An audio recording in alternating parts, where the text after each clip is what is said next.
एक ही वृत्तखंड के कोण बराबर होते हैं। आज हम इस प्रमेय को सिद्ध करेंगे। जब हम कोई जीवा खींचते हैं तो वृत्त दो खंडों में विभाजित हो जाता है। ये जो बड़ा वाला खंड कहलाता है ये दीर्घवृत्त खंड कहलाता है और ये छोटा वाला खंड ये लघुवृत्त खंड कहलाता है। यदि यही जीवा वृत्त के केंद्र से होकर जाए, ओ से होकर जाए, तो वृत्त की ये सबसे बड़ी जीवा कहलाती है। इसको व्यास कहते हैं। जो व्यास होता है वह वृत्त को दो बराबर खंडों में विभाजित कर देता है। प्रत्येक भाग को अर्धवृत्त खंड कहते हैं। यहां पर ये जीवा खींची, वृत्त दो खंडों में विभाजित हो गया।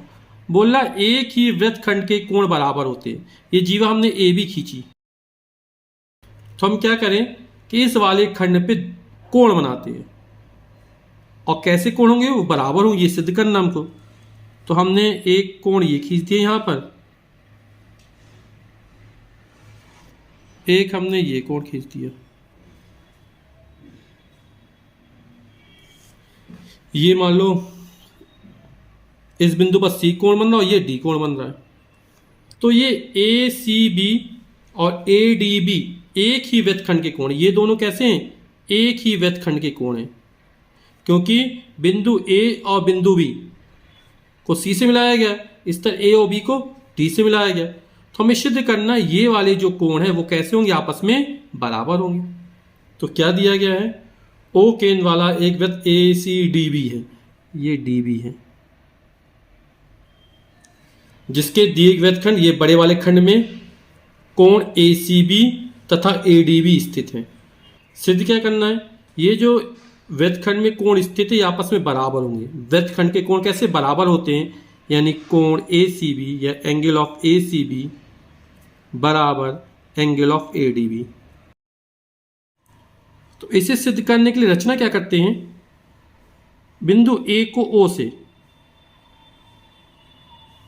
और ओ को बी से मिलाता हुआ रेखाखंड खींचते हैं। तो ए ओ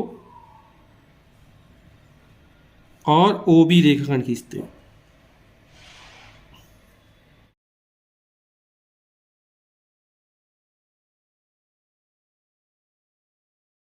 तो अब इस प्रमेय की उत्पत्ति या सिद्ध करते इसको। तो इसको हम देखेंगे ध्यान से। ए ओ बी ये केंद्र पर बना कोण है, ये वाला कोण ए ओ बी, और इसी बिंदु ए और बी को वृत्त के शेष भाग से बिंदु सी से मिलाया गया है, या बिंदु ए और बी को वृत्त के शेष भाग से डी पर मिलाया गया। यहाँ पर चाप हमने क्या लिया? ए बी चाप लिया है। और इसके पहले हमने प्रमेय पढ़ी थी कि एक चाप द्वारा, चाप हमारा ए बी, एक चाप द्वारा केंद्र पर बना कोण। तो चाप ए बी द्वारा केंद्र पर बना कोण क्या? ए ओ बी। इसी चाप द्वारा वृत्त के शेष भाग पर हमने इस वाले से मिलाया है, तो शेष भाग कौन सा है? ये कहलाएगा। तो वृत्त के शेष भाग पर स्थित किसी बिंदु पर, वाले बिंदु सी है, अंतरित कोण का दुगना होता है। यानी इस वाले कोण का ये कोण क्या है? दुगना है। ठीक है। प्रमेय क्या थी कि एक चाप द्वारा केंद्र पर अंतरित कोण वृत्त के शेष भाग के किसी बिंदु पर अंतरित कोण का दुगना होता है। तो यहां चाप ए बी द्वारा ये केंद्र पर कोण बन रहा है, इसी चाप ए बी द्वारा ये वृत्त के शेष भाग के बिंदु सी पर कोण बन रहा है। तो इस वाले कोण का ये कोण दुगना होगा। इसी तरह ये चाप ए बी है ना, ये केंद्र पर कोण बना, और शेष भाग पर बिंदु डी है, उसको डी से मिला दिया गया।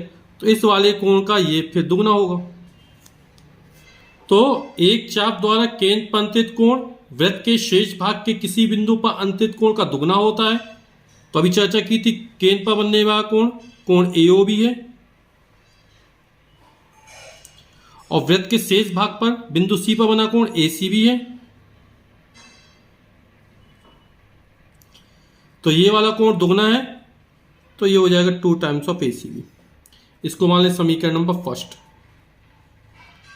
इसी तरह बिंदु डी पर देखते हैं। चाप ए बी द्वारा केंद्र पर बना कोण ए ओ बी है, तो कोण ए ओ बी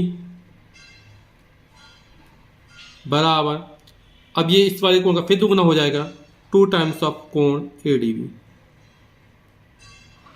ये समीकरण सेकंड मान लें। समीकरण फर्स्ट तथा सेकंड से लेफ्ट हैंड साइड बराबर है ए ओ बी, तो राइट हैंड साइड भी कैसी बराबर हो जाएगी, नहीं 2 टाइम्स ऑफ कोण ए सी बी बराबर 2 टाइम्स ऑफ कोण ए डी बी। 2 से 2 कट जाएगा तो कोण ए सी बी बराबर हो जाएगा कोण ए डी बी। यही हमको सिद्ध करना था कि कोण ए सी बी बराबर कोण ए डी बी।